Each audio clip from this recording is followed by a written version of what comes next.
This is my city. And around the world, we got a bad rep, but fuck it, we earned it. You see, it's hard to change the stigma on a city that's been beat down for years. So we embrace it, whether good or bad. But in order for you to understand my city, you gotta be from my city. And in order for you to get a feel for my city, you gotta come to my city. And I ain't talking about downtown or the burbs or none of that. I'm talking the heart of the city, the real city, the inner city. Yeah, I'm Timothy from the west side of Detroit, born and raised.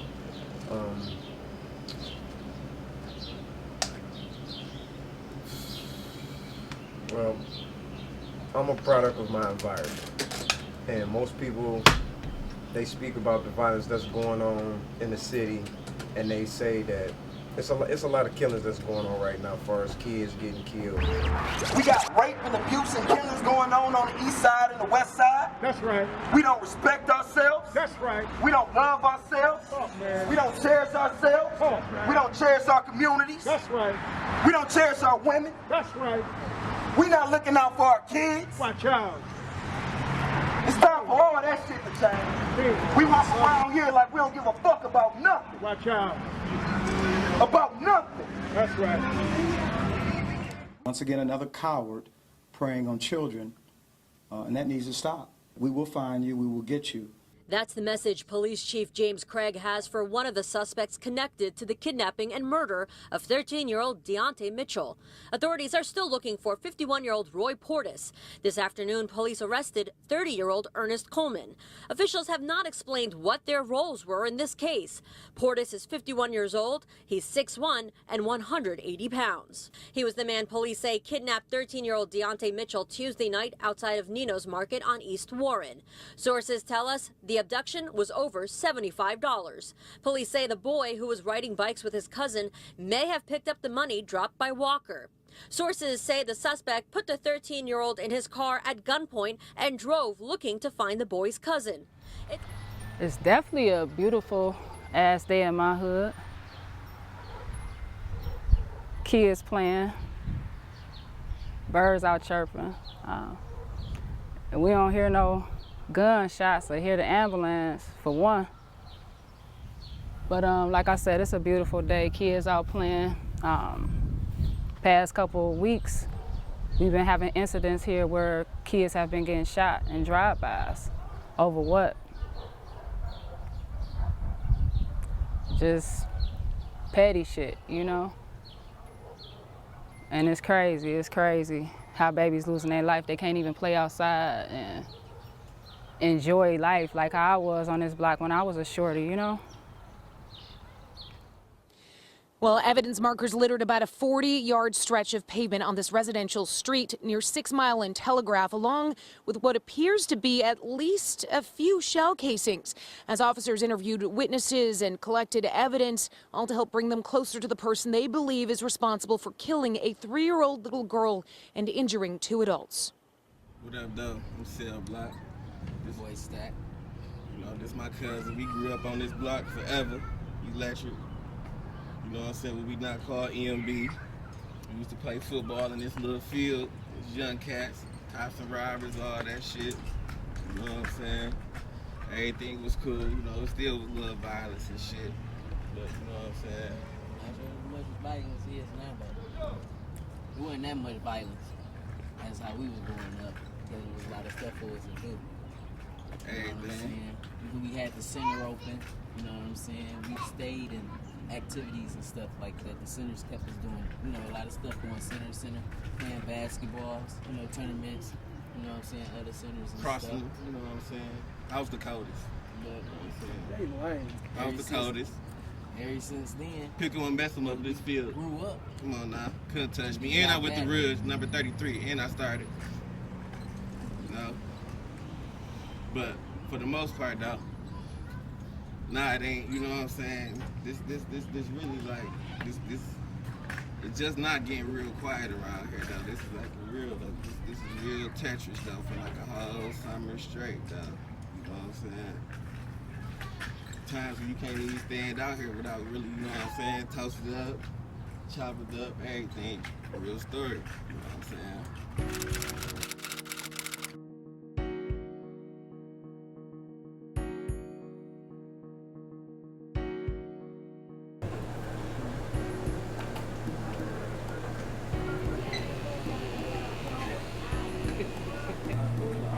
My name is Tyreek Parker, owner of West 7 Barbershop. I've been a business owner for 17 years, a resident most of my life. And I guess the topic I'd like to speak about is the social economic conditions right now that affect how kids get educated and the violence in the city. Our mayor said that the murder rate is down, but I see more senseless homicides now, including kids and young adults. And there seems to be no understanding as to where it's coming from. I was told the economy was getting better and when we're in a recession, which crimes were due to economics. But it seems like even though the unemployment rate is going down, violence is going up.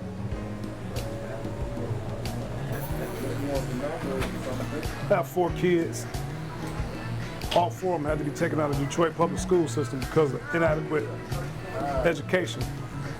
I followed a graduate from Redford High School going out to Clawson, Michigan, become a principal. She's now the superintendent of Oak Park. Since I've been out there, I found out a few little things about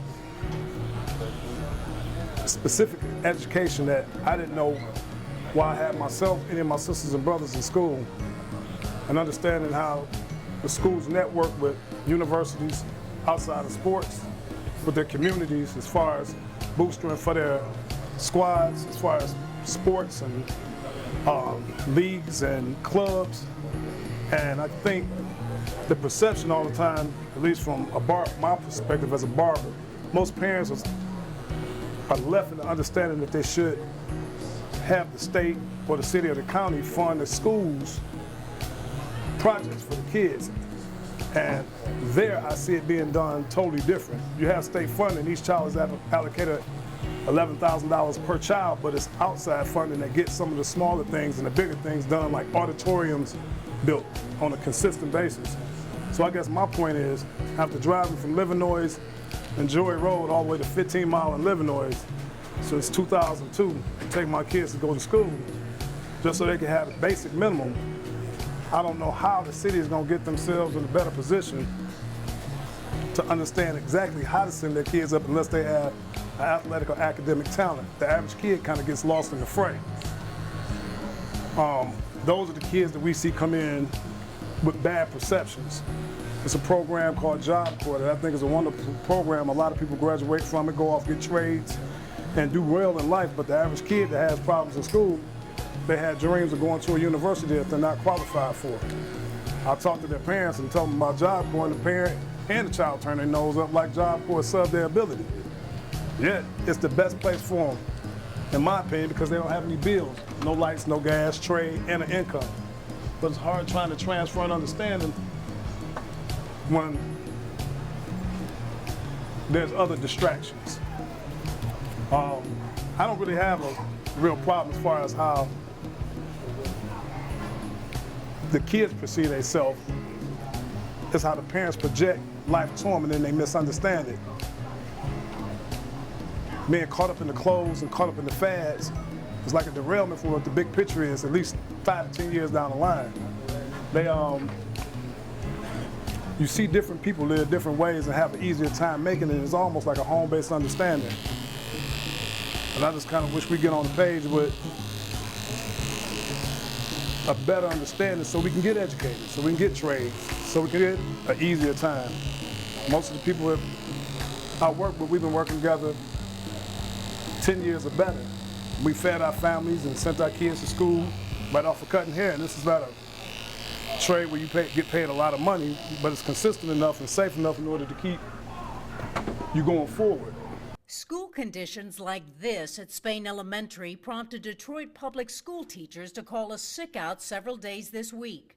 64, or roughly 2/3 of the city's public schools, were closed Monday, leaving thousands of students out of the classroom, sparking Michigan's Division of the Occupational Safety and Health Administration to launch an investigation into Spain Elementary School. This is our gym wing. We have been told that this portion of the building is off limits to us as of 2 months ago. Our pool has been empty like this for about 6 years. We've now been banned from our own playground. No gym and now no playground. 20 minutes away at Frank Cody High School, Principal Latoya Hall King told the national president of the American Teachers Federation, who flew in from Washington for the meeting, conditions at the school are intolerable, from a rodent infestation to girls' bathroom stalls having no doors. The technology classroom without access to the internet. I was born here, but as soon as my father died, my mama moved back to Ben Harbor with her family. So I was raised in Ben Harbor until I was like 12 or 13. Me and little bro, we was tearing that bitch up, man. We was fighting and doing all kind of shit and getting into trouble left and right. We was like the little niggas that like ran through the whole city. Ben Harbor, like a small, it's only like 10,000 people, you know what I'm saying, there now. And it probably was less than that then. So what happened was we was just running through the whole city. We the little niggas you see all on the other side of town. Like, damn, what little man and Gleek doing over there? And, you know, the city was probably too small for us. So we ended up getting into a lot of trouble, man. It was like over-aggression. Like, we was like over-aggressive, fighting all the time, just tearing shit up, man, and they had to get rid of us, so they called the state on us, took us to juveniles and foster homes and shit. I was there for about 1.5 years in Battle Creek, and then I moved here because we ran across some older siblings, and they wanted to get custody of us, get us out to state care. And the shit worked out for the most part in the first couple years, and then I ended up right back in juvenile, did a little stint in juvenile, ended up coming home for about 2 years, and then I ended up in the joint. I did about 9 years in there. Came home and just took care of my business, man. I've been on top of my shit ever since.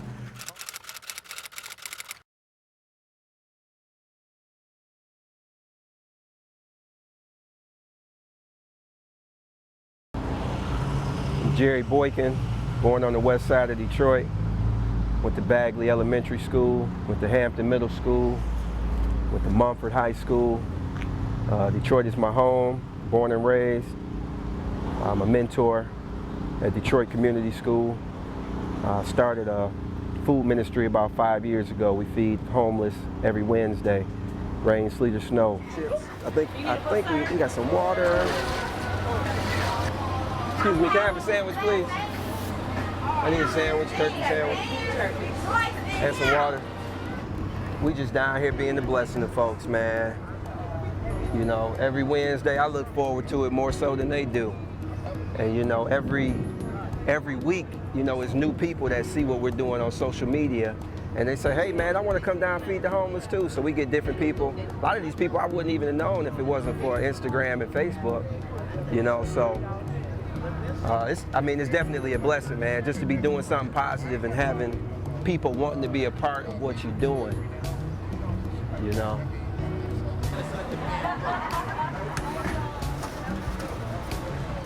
So yeah, it's actually getting so big now, man, we have to double what we were doing. Because at first we were doing 150 sandwiches, 100, and then went to 200, 250. Now we're running out of food, and I mean, you see, we've been down here maybe an hour, and we're running out of sandwiches, so, you know, the supply, you know, we definitely have to get more help, more volunteers, probably another truck, you know, more food, more water, and just keep on being a blessing, because, I mean, it's definitely a need. I mean, a lot of these people have been coming since we started over 5 years ago, so just to hear them say how much they appreciate us, you know, it just keeps you going. And, you know, when we pull up, we have 60 people lined up waiting for us because they know we're going to be here, rain, sleet, or snow. And so, yeah, we're gonna touch some other spots. Well, actually, we've been going back and forth to Flint. You know, been dropping water off at Triumph Church since January. And in the community, we've been hitting homeless shelters, senior homes, the projects, you know, places where people aren't getting water. So, you know, I've linked up with people from New Jersey, Missouri, South Carolina, man, you name it. You know, they've just been contacting me because they've been seeing what we've been doing. Hi, my name is Ali. I'm the Farmore Pharmacy Manager.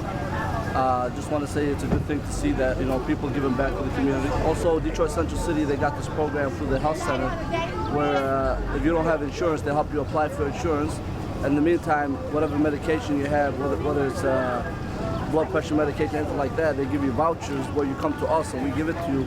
And Detroit Central City kind of takes that. And what we do is we don't charge profit. We just give it at cost to help out those people in need until they get their insurance.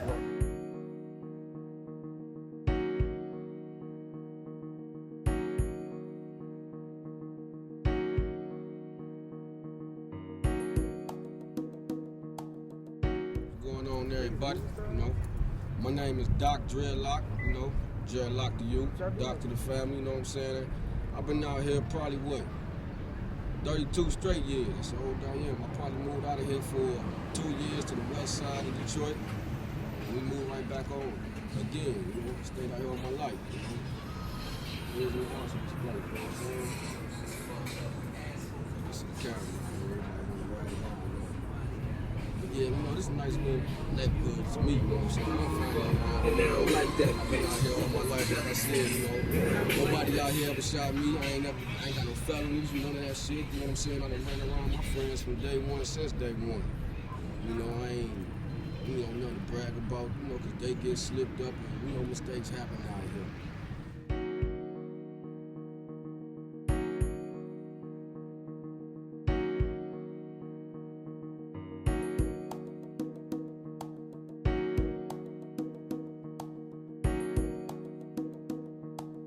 So my name is Temperance. I am from the west side of Detroit. I grew up east and west. My upbringing wasn't all peaches and cream, but it made me who I am today. I'm not gonna walk around sobbing, oh, this happened to me. Yeah, it happened. But guess what? I'm good now. Those are the demons that other people have to live with. I was a product of child molestation inside of the family. And I remember everything to this day, and I might have been about 6 years old. And what that did to me was, as I grew older, I didn't think I was pretty because everybody will always say, well, Tutu is my nickname when I was growing up. Oh, you think you cute. Why do I gotta think I'm cute? I don't even. So from what happened to me, and I guess me being pretty all my life, people would tell me that I think I'm cute. Oh, you think you cute. You think you too good. You need to take them contacts out your eyes. You shouldn't wear your hair like that. What they was trying to do was break me down because I was already special. I was something special then. So they tried to tear me down, and it worked a little bit because it made me not like to look pretty. It made me want to dress in baggy clothes. It made me want to get all the attention away from me. I didn't want to wear tight clothes. I just didn't want to look cute. It took away a little bit of self-esteem from me. And like even to this day, this is probably why my exterior seems so hard. But see, now I do know that I'm pretty, and I know that I'm beautiful.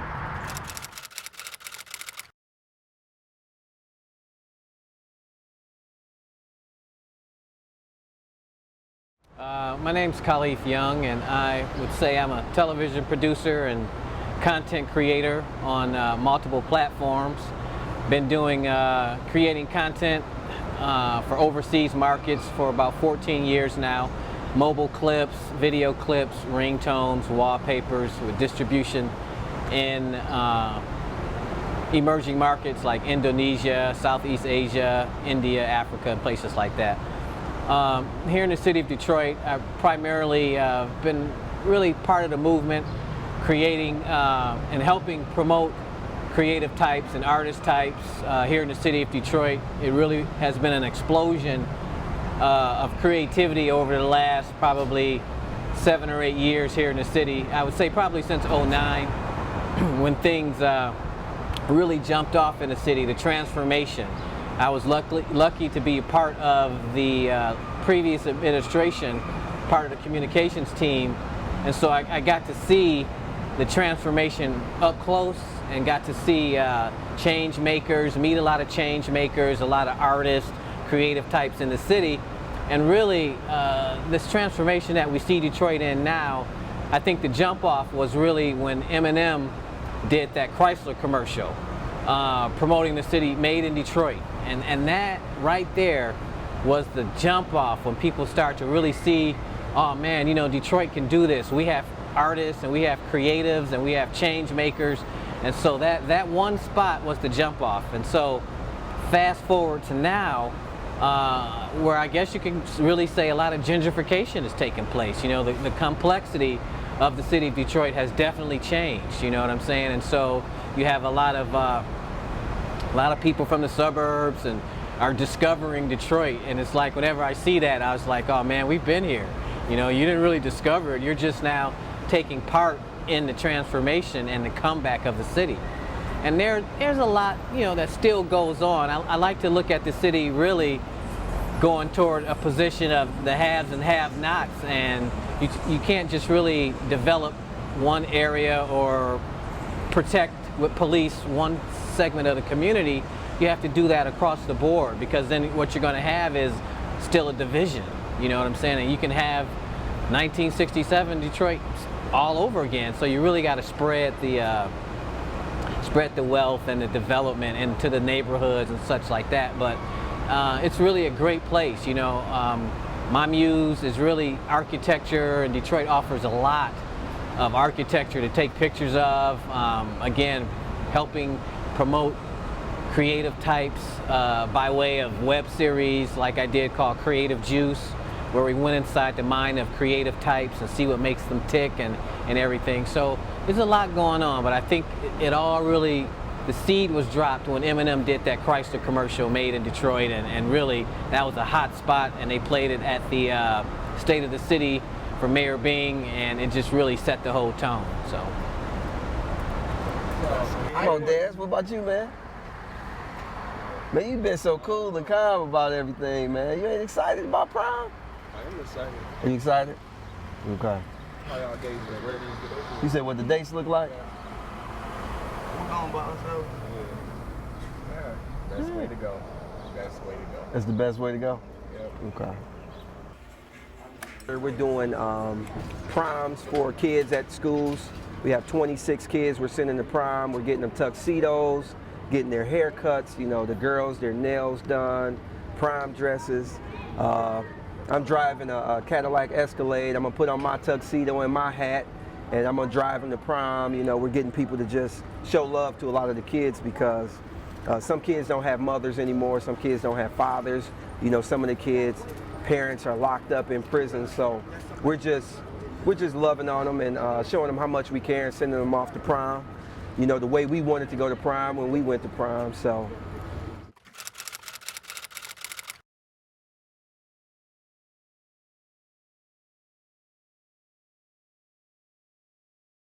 Take our motherfucking city back. That's right. Yeah. And that's what the fuck we come here to do today. Who's streets? It's a struggle out here, but we all don't really have to struggle. We all don't have to stay in it. It is a way out. We all don't have to endure the blues of the Motor City. I mean, I wrote this song because it was just heavy on my heart, because I woke up and I saw things every day, and I just couldn't understand why every day is something going on. From police not showing up when somebody laid out on the ground, from ambulance running out of gas to get to you. It's just a lot of different things. And I had to wake up and I had to get a phone call that my son was shot. He's 17 years old, straight A and B student. He's not into nothing but being a 17-year-old boy.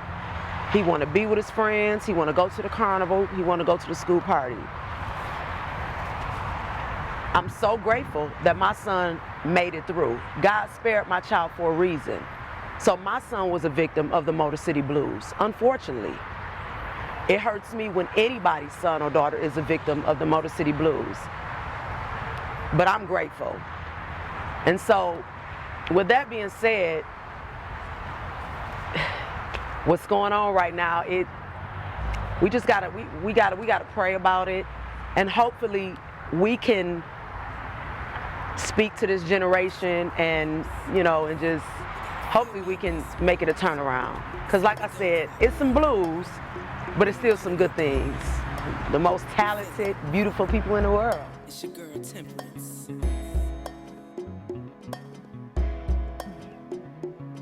Big 3 folded, foreclosure, losing jobs, house took from under us. Stability is no more. Cutthroat out here, can't walk out my door. Oh, make me wanna step back, evaluate the game. Make me wanna step back, evaluate the game. Come on, this ain't living, no baby. This ain't living, no baby. Unemployment rate, sky high. Sons out here, ready to die. They gotta do whatever to survive. Motor City Blues, we got too much pride. Oh, make me wanna step back, evaluate the game. Make me wanna step back, evaluate the game. Come on, this ain't living, no baby. This ain't living, no.